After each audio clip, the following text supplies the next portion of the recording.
This is the lecture for Tuesday, the 20 whatever of May 2021. You have your notes out? We're ready to go. Genocide is a word that wasn't needed until World War II. After World War II, it is codified as the attempted murder of an entire race of people. I prefer the term the final solution to the Jewish question. It has all of the Nazi euphemism and indirection you could possibly want, like it's a geometry problem, the final solution to the Jewish question. Critical years, 1933, Hitler comes to power. What had been anti-Jewish violence perpetrated by a bunch of brown shirt thugs in the streets becomes something the government smiles upon. 1935, the Nuremberg Laws on race are promulgated. Jews are stripped of their citizenship. They're made into subjects of the right or residents of the right, not citizens anymore. No more voting rights, no more rights to hold office, no more civil rights. This is based on the Jim Crow laws of the post-Reconstruction American South, when it is decided that a quadroon is black. A quadroon is a person who has a single Negro grandparent, or two mulatto grandparents, which would add up to a single Negro grandparent. A mulatto is half black, half white. In any case, if you're a quarter black, you're considered to be black under the Jim Crow laws. If you're a quarter Jewish, the Nazis take it and you are Jewish. So Judaism is a race and a conspiracy to the Nazis. It is not a religion. 1939, World War II begins. Just before the war, Hitler threatens international Jewry. If you make trouble for Germany in this war, we will come after you with no holds barred. As if what he was doing had been restrained. But compared to what comes, it actually was restrained. What Hitler's doing in 1939 is he is threatening the British Jews if the British Empire gets involved in the war. They do. The heat is turned up. Then until 1941, Hitler is threatening the American Jews. If you allow the United States to get involved in this war against Germany, you can kiss Europe's Jews goodbye. And after the invasion of Russia, and especially after the war is declared between America and Germany, the volume is turned up against the Jews. It is literally a major effort in wartime to commit genocide. The famous historian of the Holocaust, Raoul Hilberg, says that anti-Semitism can be broken down into three categories based on three simple statements. The first statement, you shall not live as one of us. So the Nuremberg Laws require Jews to wear yellow stars of David, and women a yellow scarf or kerchief of a certain color, so that you can't mistake them for people. Wow, that's an attractive... she's a Jew. Don't think about it, because she's not a person. She's a Jew. She's a Sarah. He's an Israel. That's what they were called, Sarah and Israel. They were stripped of their rights to vote, to hold office. They were banned from the professions. No more Jewish politicians, lawyers, doctors of Gentile patients. No more Jewish architects, teachers, police officers, military officers. No more Jewish soldiers. Soon Jews were banned not only from the professions, they were banned from employment altogether. They were deprived of their right to earn a living. As such, this deprivation stripped them of the ability to pay their own way. They became desperate to whatever system was set up for them. Furthermore, their property was stripped from them slowly but surely. Every year, a maximum cap on the amount of wealth a Jew was able to possess or control was shrunk year by year. This is why property is so important to freedom, and why those who want to strip it from you are always after your freedom. Because property is what allows you to stand up and say no. Property is what allows you to speak clearly and freely against the powerful people who run the government. With property, you are not dependent upon them. You earn what you earn. You keep what you earn. But Jews are deprived of the ability to earn, and they're deprived of their savings, which makes them subservient, dependent slaves, which is what happens in every system that strips you of property. Interracial relationships and marriages are banned. Even being in the same room with a Gentile woman could cost a Jew his genitals or his life or his freedom. And Jews are systematically disappeared from society, relocated out of the daily life of regular Germans. Now, at first, Hitler flirts with ongoing street violence and even condones the only pogrom in the Reich's history.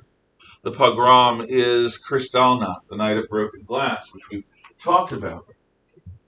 But that nationwide pogrom, which ended up with every Jewish house of worship on fire the next morning, every Jewish business and homes, windows broken, every Jewish family brutalized, men taken out and beaten in front of their families, maimed, crippled, killed, taken away to concentration camps, never to be seen again, or sent back broken. All of this is just too much for the German housewife, who says this is not in order. In ordinum, it's not the way Germany should be. The Russians are like this, the chaotical Bolshevik Russians, but not the Germans who believe in clean, orderly neighborhoods to raise our children. So the German housewives let the Nazi wives know how unhappy they were about this, and Hitler backs off. Never again will something so overt be done in front of the German people. No. Instead, what will be done is that it will happen discreetly, with plausible deniability, so that people can get on with their lives without worrying about it. You shall not live as one of us. You are a Jew, not a human being. You're a Jew, not a German. You're a Jew, not a person. I'm not going to take questions for a long while, because I have a lot to do today. Write it down so that if we had time later, I can answer it. I do want to answer it. I just can't break my stride. The second phase, you shall not live among us. What that means is you are not going to be a part of anyone's life who isn't a Jew. You're going to be separated, isolated, and treated like the disease that you are. Dachau concentration camp is set up just after Hitler takes power or is given power in 1933. And it's experimental. At first it's run by the SA, the brown shirts, then by the SS. A concentration camp is a gathering place for anti-government forces, for people's enemies, Germany's enemies and subhumans. And all of the various methods, or many of the various methods used in these concentration camps are experimented with at Dachau. Do you put them to work? Yes. Do you allow them to rest? No. Do you feed them a decent ration every day? No.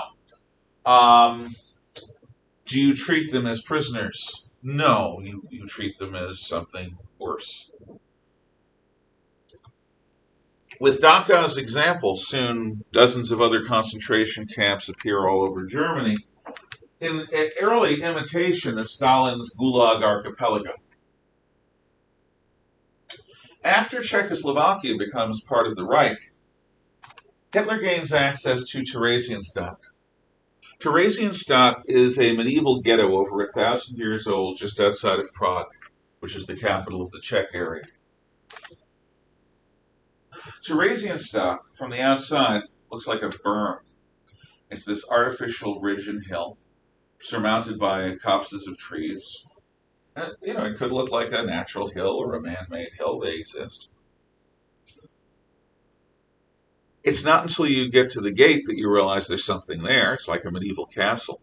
And inside is a neat city of tall buildings and narrow streets where the Jews of the Prague area lived. When they went out to work in Prague, they came home to the ghetto.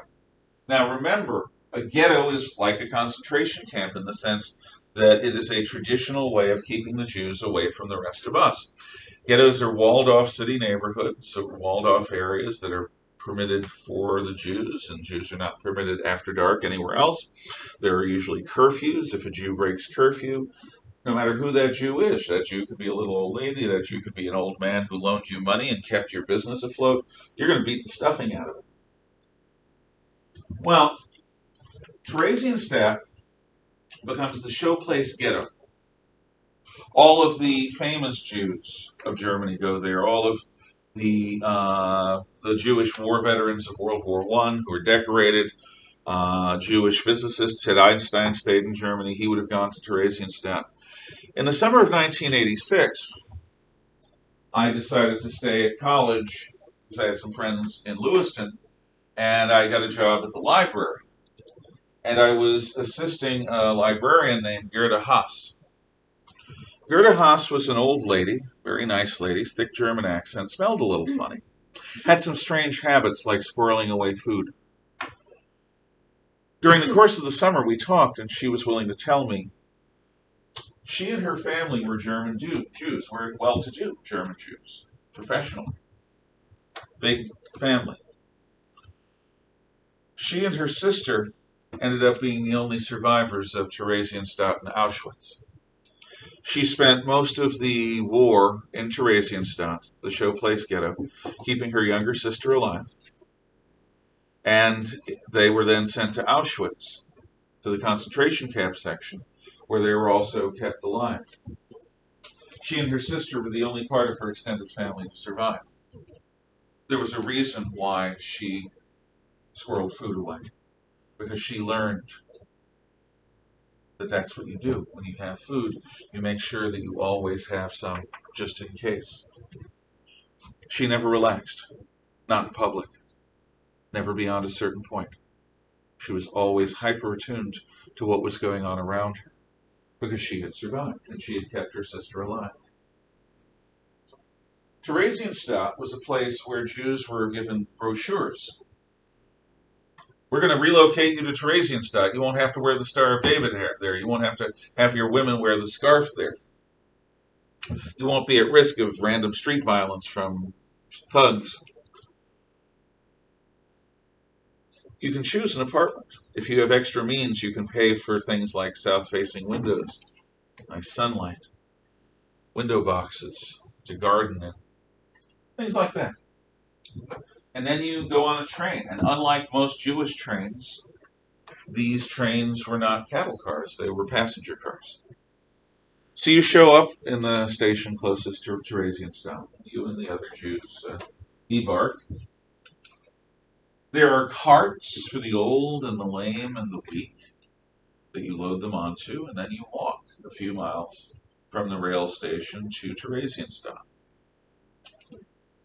Slow pace, not too fast.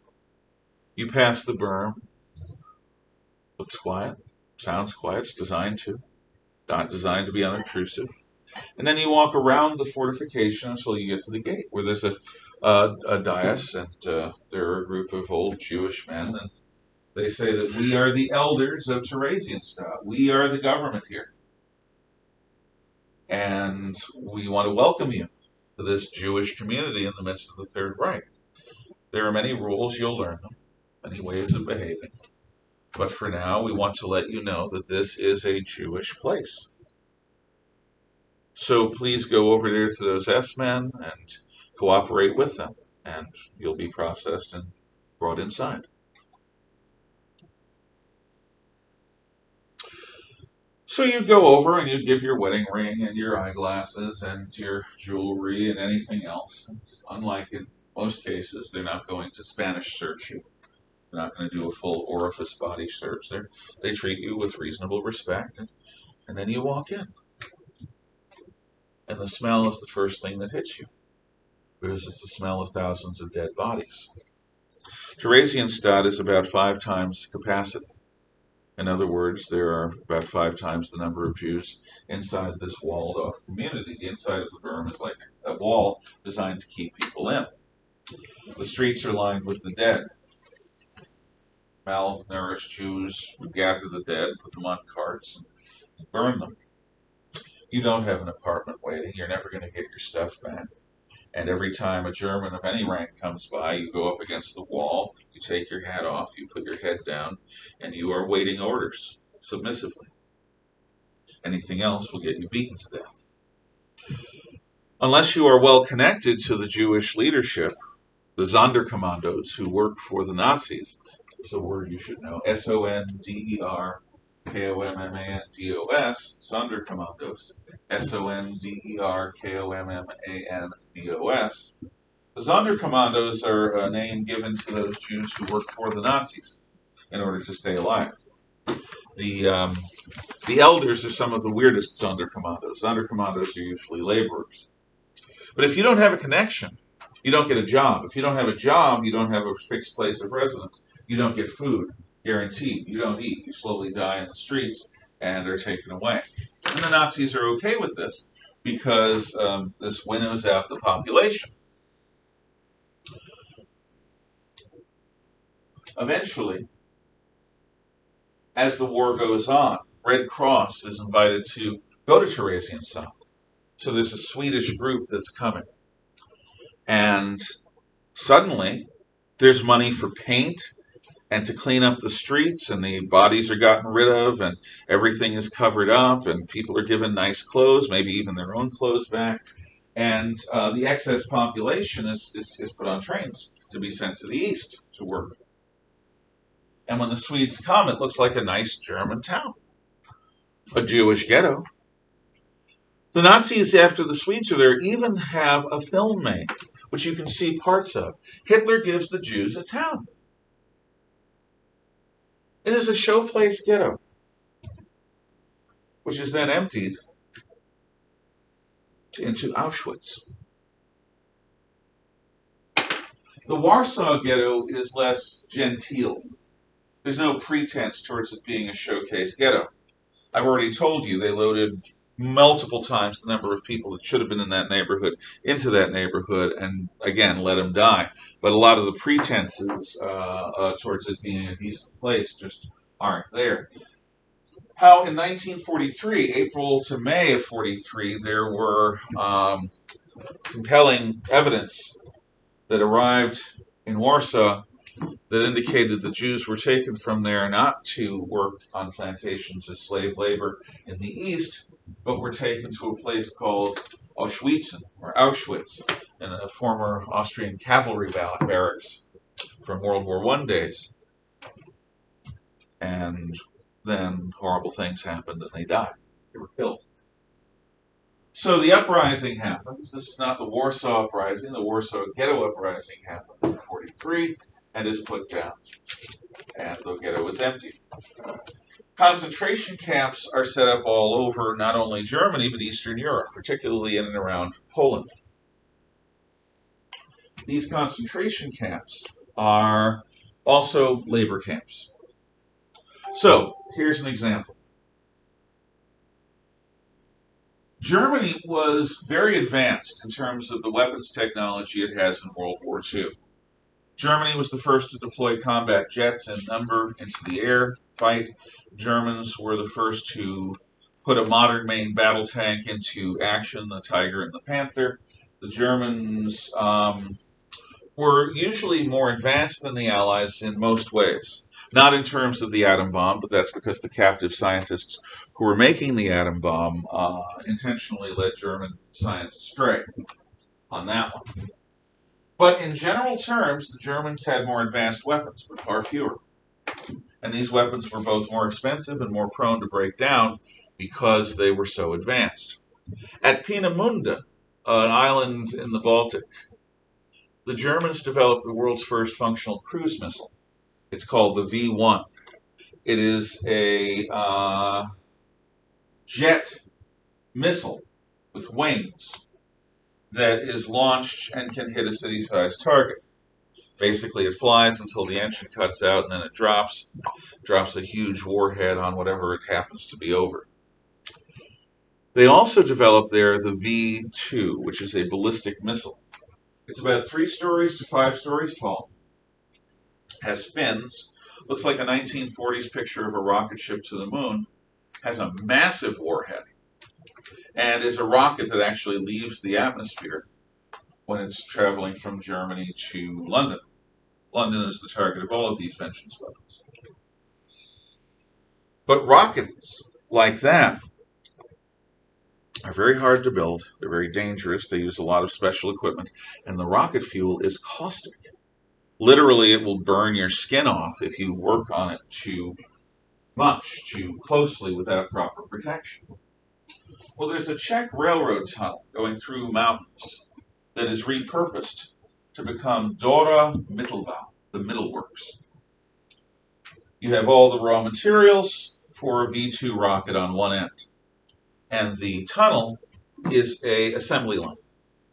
The reason it's in a mountain is it's protected from Allied bomber attacks. Without an atom bomb, you don't crush a tunnel like that. It's bomb-proof. But because of the horribly dangerous work of building this high-tech rocket and of producing the fuel for it, the people working on it are going to die. So Jews and other undesirables are brought in as labor. Now, if you are weak, if you have a weak heart, a weak constitution, if you crumple under pressure, you'll die within the first day or two, winning out the weak. If you are assigned to work the rocket fuel or to work on some of the more dicey parts of the engine, the work itself will probably kill you within a few weeks to a couple of months. But let's say you're lucky and you are put on basically regular labor duty. Well, you're going to be worked 16 hours a day, more, and you've got to keep up or you're not going to get food or you'll just get killed. But even if you do everything right and you're in the safe zone, you're going to die probably in 5 to 7 months. By design, because the Germans systematically starve their labor force. They're not going to give them full rations. So a Jew, under the best of circumstances at Dora Mittelbau, will have a 6-month lifespan, and then they'll die.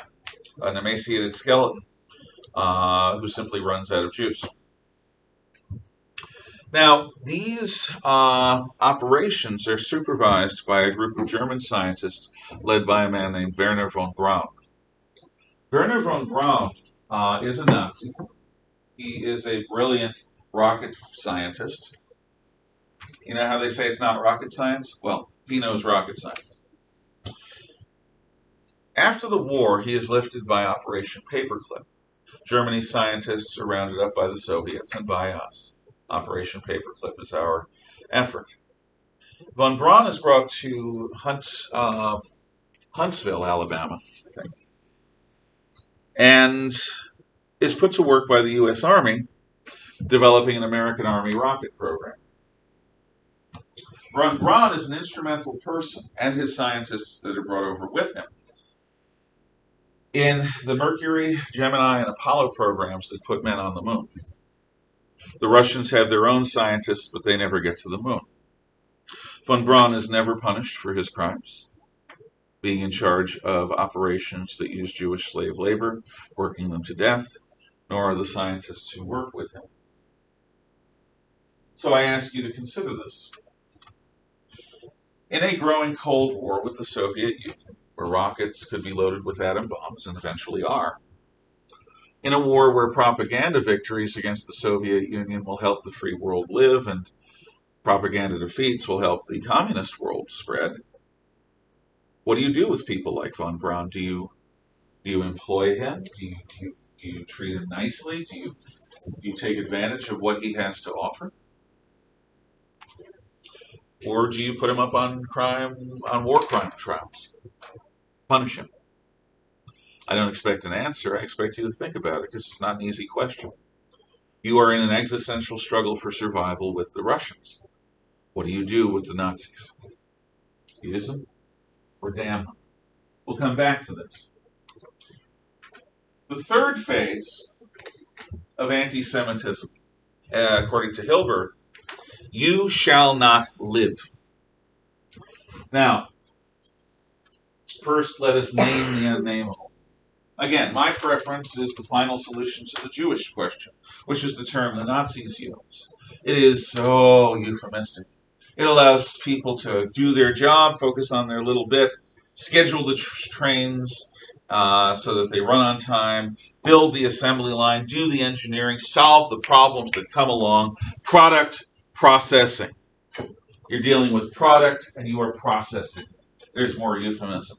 The product is the Jews, the processing is killing them in an efficient manner. Product processing. Final solution to the Jewish question. Jewish historians call the genocide the Shoah.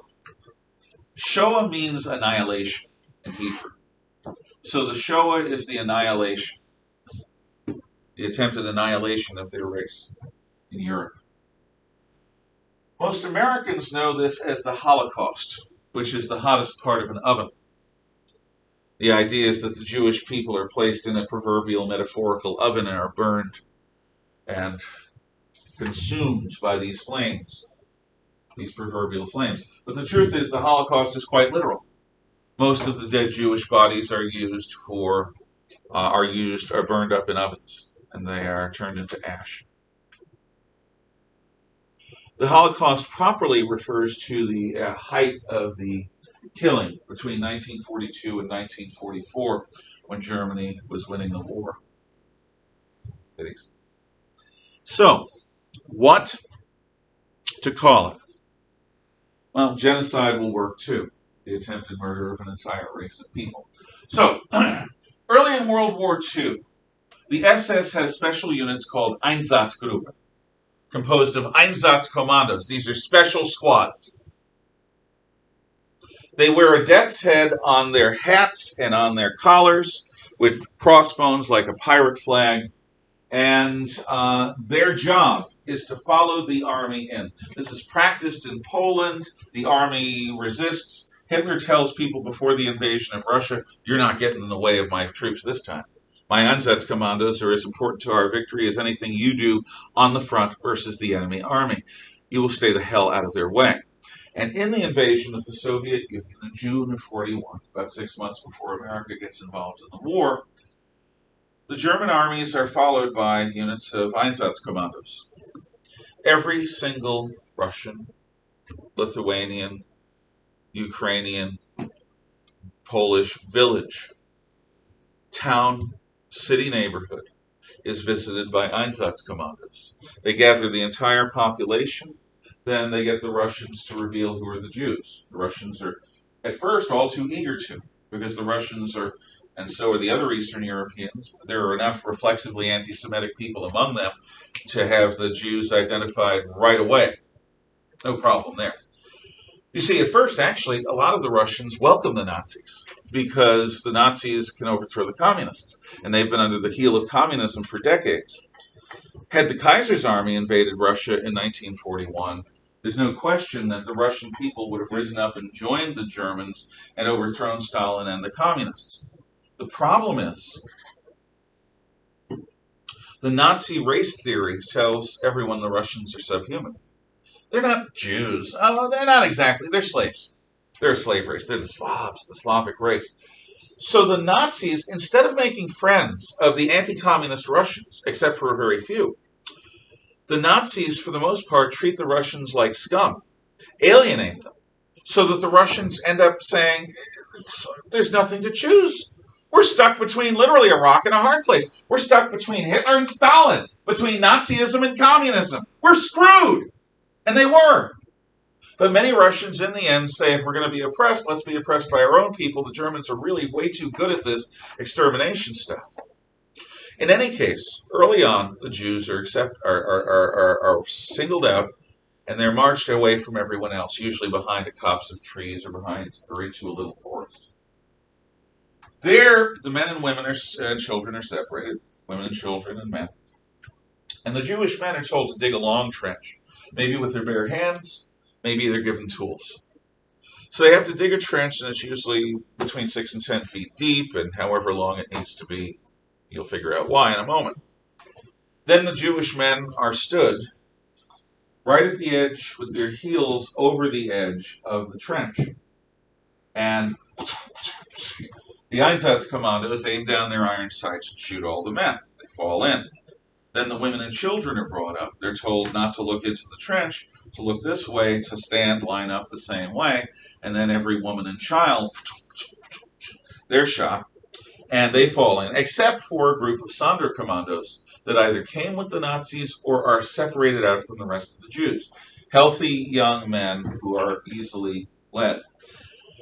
And those Sonderkommandos will then be given the job of covering the bodies with lye, which is a powdered acid that will melt the bodies and the skeletons, and to cover over the trench, except for a little bit, where if the Sonderkommandos aren't going to go with the Nazis, they're going to be lined up and shot, and then the Germans will cover the rest with entrenching tools. And then on to the next village. Every single community that the Nazis take over is subjected to this. The worst case of it is outside of Minsk, the capital city of Belarus, at a place called Babi Yar. Minsk had a ghetto over 1,000 years old. And in that ghetto, Jews were welcome to live and work inside of Russia. And for the most part, except for pogroms, there was peace. This ghetto had several tens of thousands of Jews. When the EINZATZKOMMANDOS came, they systematically emptied every building, every attic, every basement into a column of Jews that were leaving the city and going out into the fields. They would end up at the edge of a field in the edge of a forest. Men separated from women and children. First, the men are told to strip. Every shoe goes in this pile or box, every tie, every ring, every piece of jewelry, every bit of eyeglasses goes into the proper boxes so that all of their clothes are stripped down and all of their belongings are gone. Then, the men are told to start running down this forest path. Running down this forest path, they are dazzled. It's September. It's beautiful weather.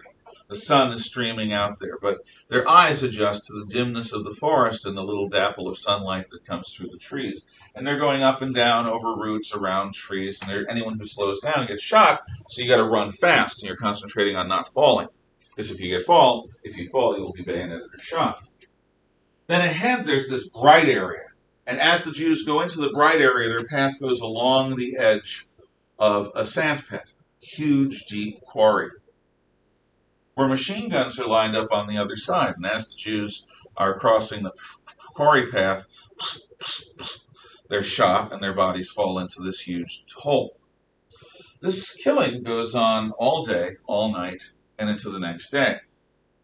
The women and children then go through the same thing. Stripped down, run, the little children run with their moms and grandmoms, and babies are being carried and running and running and running, and then into the bright.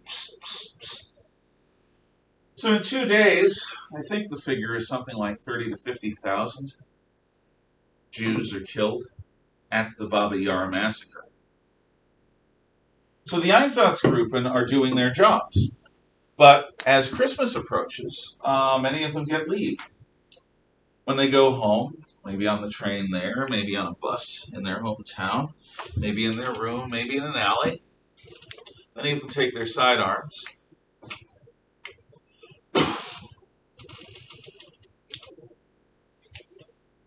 Because they were Hitler's true believers. They were political soldiers. They were cutting out the human cancer. They were doing the jobs nobody else had the heart to do. Eliminating the subhumans eugenically to improve the breed, to make the future a Jew-free paradise. They were willing to undergo the crimes necessary. But after a while, you can't lie to yourself about what you do. What you've done haunts you. And they see the faces. And their eyes are closed, and some of them see the faces when their eyes are open. The faces of the people they aimed at and fired at and killed one by one by one. Hitler's truest believers begin killing themselves in massive numbers. By this point also, America is involved in the war. The American Jews are going to pay. So Hitler orders Himmler to make this right. Bullets cost money. We're in a war. Why are we wasting bullets on Jews? Moreover, why are we doing it in such a way that our own people's sanity is being shredded? Find a way.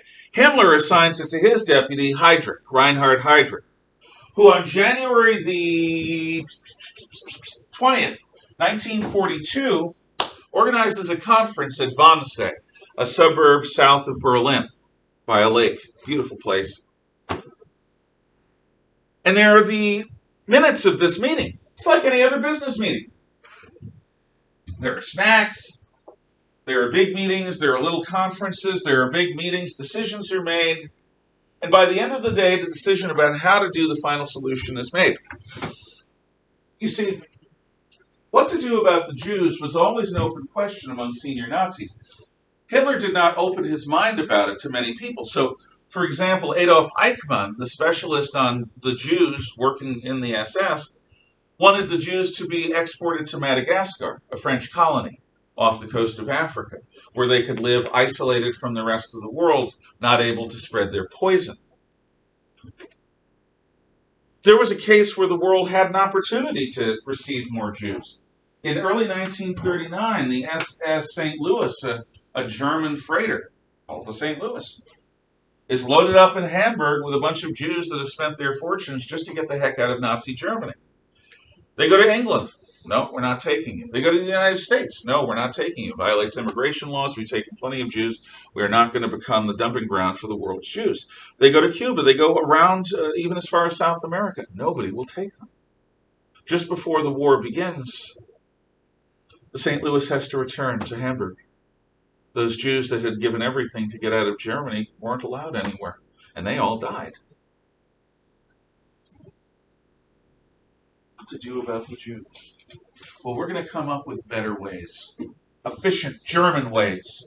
Profitable ways. Ways that won't snap our sanity. And the first example of this is done at the Chelmno death camp in eastern Poland. Chelmno's in the midst of some forests. And the idea is you get groups of Jews, 40 or 50 of them, maybe 30, depending upon the size of the truck you're using. And you take them from their concentration camp to a truck, load them in, and obviously you tell them they're going to do work. And you close the truck and you go driving for 45 minutes. The exhaust has been routed up into the cargo compartment. After 30 to 45 minutes, the Jews are dead. But there's a problem. Human beings urinate and defecate all of their waste when they die. So the Sonderkommandos, the Jewish slaves working for the Nazis, have to waste time getting filthy, foul garments off these corpses. It wastes time, it slows things down. So let's strip them down. Tell them they're going to get, clothing when they get out there. These old clothes are going to be fumigated, destroyed, whatever. So the Jews go, men, women, and children, always separate, and they strip down and they load up in, close up, and go driving. But still, the bodies are covered with so much waste. There's a problem. It's got to be solved. Get an engineer. Well, the grills they have in pet stores, where animals are on this sort of large screen. Well, that's developed at Chelmno, because if you put them on a grill, then the liquid and semi-liquid waste that comes out of a dying or dead human being mostly is going to go under the grill. So it suddenly becomes much easier for the Sonderkommandos to take the corpses out. And then you just hose out the van and you're ready for the next one. But then there's another problem. These dying Jews are so damn inconsiderate. When they're panicking, there are lights, one or more light bulbs in the roof of these panel trucks. You got to have them or the Jews will panic. You can't panic the product. You can't panic it. It's like panicking cattle before you electrocute them and make them into beef.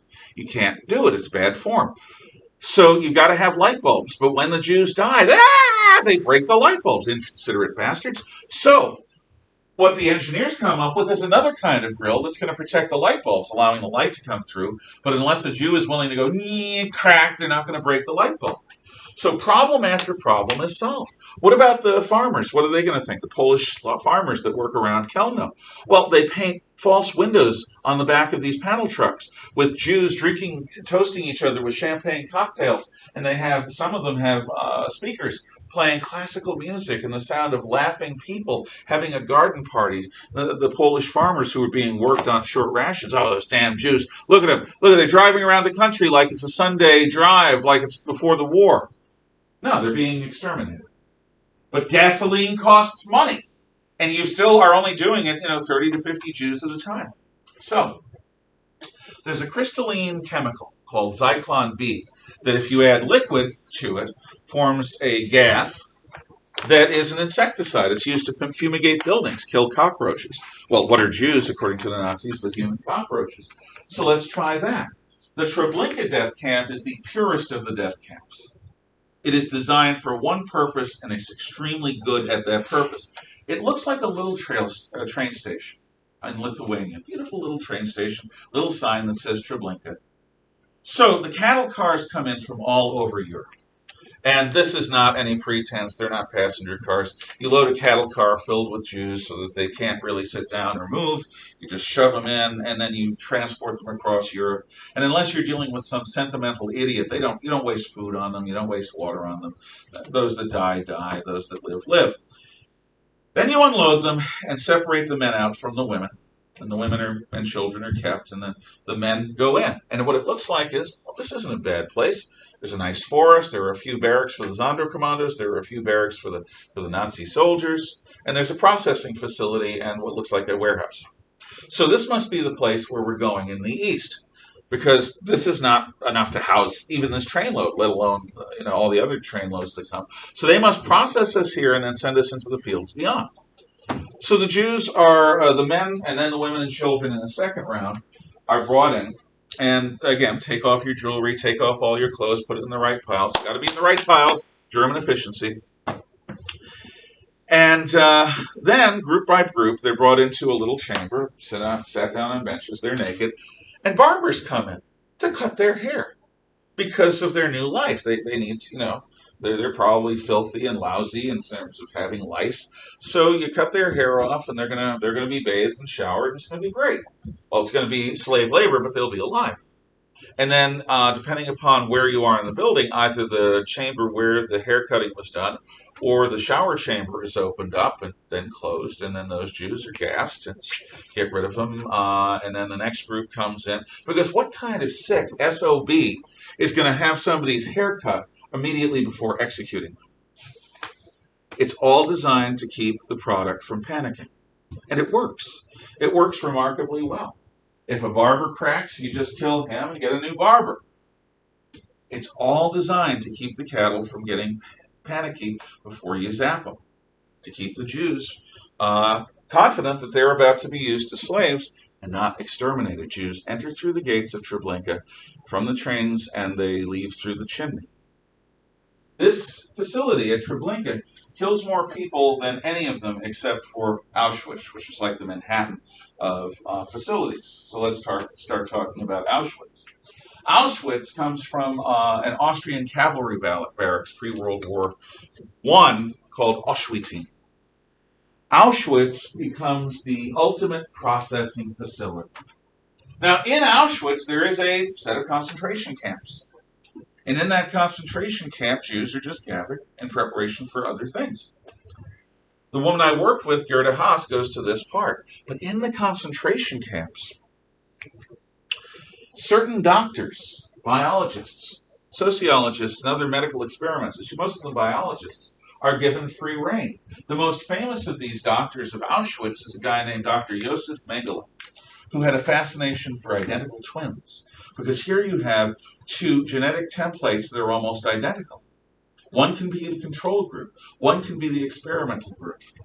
At what point, when you're slowly freezing somebody to death, do their lungs stop working? Do their eyeballs freeze? Does their heart stop working? At what point, if you put them in a hyperbaric pressure chamber, does a person's eyes explode, or do their lungs stop working because there isn't enough pressure? Does their skin rupture?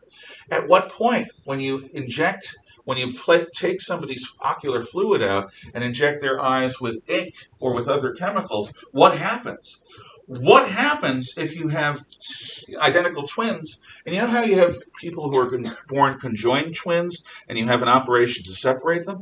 What if you conjoin two separate people, unify their systems? Can you do it? Can you keep them alive? So all of these questions and more are explored by Dr. Josef Mengele and other doctors at Auschwitz. The idea is to perform medical experiments on these subhumans that have human-like bodies for the good of medical science. So here's a moral question: what to do with this information?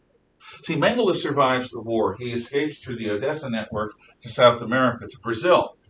And as late as the 1970s, it was believed he was alive. There were a number of fictional and semi-fictional accounts of people who encountered him in this jungle facility that he set up. There was even a science fiction movie based on it where he cloned Hitler and was trying to grow several little Hitlers around and reproduce his life experience. So Mengele is also not brought to justice, although he does have to live in a hot, humid area. What do you do with the information? What do you do with the medical research? I know what I would do, I think. Do you use it to help modern medicine? Do you use it to make better vaccines? Do you use it to come up with better surgical procedures? Do you use it and say, well, the people who died are not going to die for nothing because we're going to use this sick, evil information and try to make the world a better place with it? Or do you burn it as the essence of evil that it is? What do you do? See, these are not easy questions. These are the hard questions about history and evil and genocide and all the rest. That's where my lecture ends for the day. There were questions. Thomas, you were first. What was the religion that Hitler was trying to set up for? Hitler was setting up a form of neo-pagan Germanic faith. But the truth is, Hitler, like Marx, thought religion was for fools. Hitler himself was probably closer to atheistic than anything else. He believed in himself, and he believed in power. There are people who say Hitler was Christian, which is baloney. Hitler's mom was Christian. He was not. But what the SS was building was a new form of German paganism, where people would pledge themselves to the state. And a lot of what Himmler did with that is based on the Jesuit order of Catholic priests. But instead of God, there is the Nazi Party. Instead of Jesus, there's Hitler. Instead of the Bible, there is Mein Kampf. Yes? I just wanted to throw in my 2 cents on that Kristallnacht dilemma. Please. Well, considering it isn't my research, I was more into the bad things. It would still be up to me to decipher the good things that can come out of research like that. The ethical weight of it isn't necessarily on that. Yes, it is, in this sense. You are choosing to use something that comes from a purely evil source. But I wasn't the one who committed the atrocities. But you're choosing to use it. Now, if by using it, I'm arguing the point with you. If by using it, you encourage others in the future, if they get that kind of power, to take a class of people and experiment on them. For example, if the woke mob ever got in charge, heterosexual white men would be the target group. Do you encourage future massacres and atrocities No. by utilizing the products of massacres and atrocities?